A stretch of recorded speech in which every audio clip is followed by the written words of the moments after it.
So children, today we'll be starting with page number 48, working with worksheet. Okay, so everybody be in front of your book whenever you are going to start to watch this slide.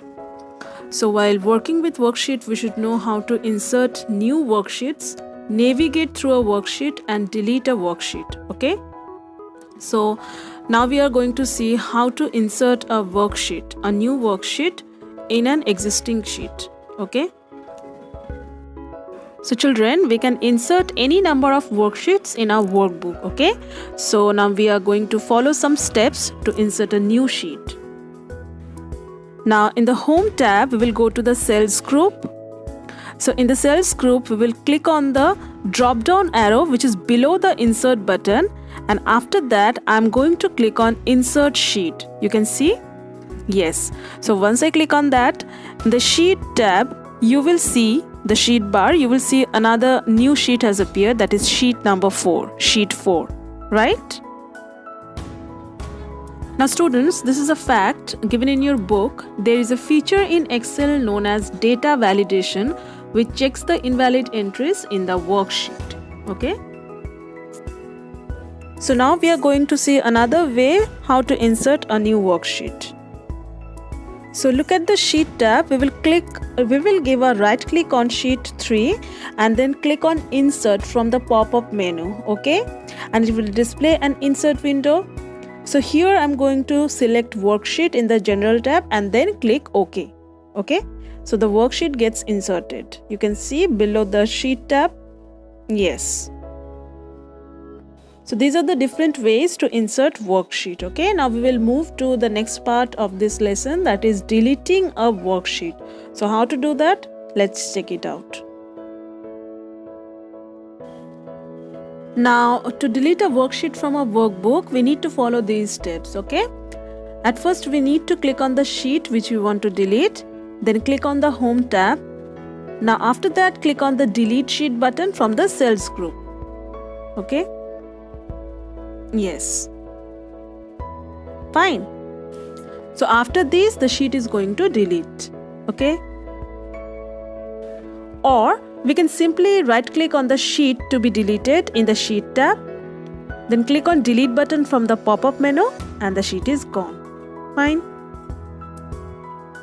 Now we are going to learn the steps how to rename a worksheet. So it is possible to change the name of worksheet. This helps us to locate a worksheet according to its contents. Okay, so we are going to follow some steps to do it. Fine. So firstly, we need to select the worksheet to be renamed in the sheet tab. Okay, so I have selected sheet 2 to do this. So after that, in the home tab, we will go to the cells group and click on drop down arrow which is near format button. Now from the list displayed, we will click on rename sheet option under organize sheet. So here I'm going to type adventure and press enter key or click anywhere outside the sheet tab portion to enter a new name. Okay, so see, the new name of the sheet has changed to adventure in the sheet tab, right? Now we are going to proceed with the next topic, that is entering data in a worksheet.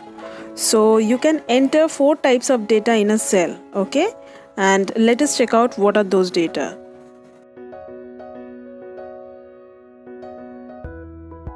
Now students, I'm really sorry for the song that is playing in the background. Okay, so ignore this. Now let us see the first data that we are going to enter in the worksheet, that is date and time. So this type of data contains date type like 9/12, that is 09/12/2014, and type as 6 AM. Okay, so these are all given in your book, their date and time format. So these are auto right aligned. So what does it mean by auto aligned?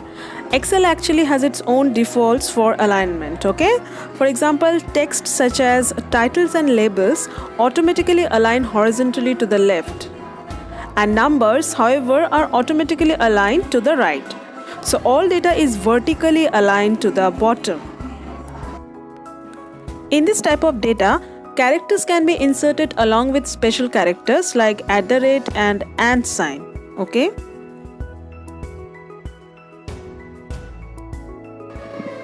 Numbers. So this type of data consists of numeric digits from 0 to 9 and symbols like plus, minus, multiplication and so on. So these are also included in it.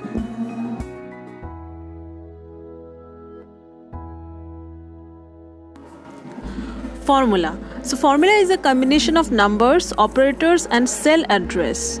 It is used to perform calculations on the values which are stored in a cell. Okay. Moving to the next, that is labels. This type of data consists of anything typed from the keyboard. Okay. So it can be alphabets or combination of alphabets, numbers and symbols. Now after finishing our workbook, we must close the workbook. So we have to follow these steps to close the workbook. The first step, click the File tab and then click Close option.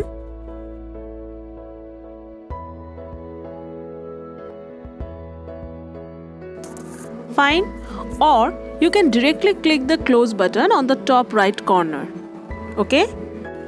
The next step, a dialog box asks you whether you wish to save yes, not save no, or cancel it. Okay, so choose the necessary option, click on save option if you want to, or choose the close option that you don't want to save this file. Okay,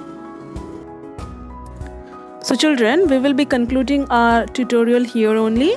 So your work is to study thoroughly the chapter, watch the 3 slides that you have been given, and also go through your textbook this chapter, and if you face any problem, please feel free to share your problems with me. Okay, so we are going to meet you in the next tutorial. Till then, take care of yourself. Thank you for watching.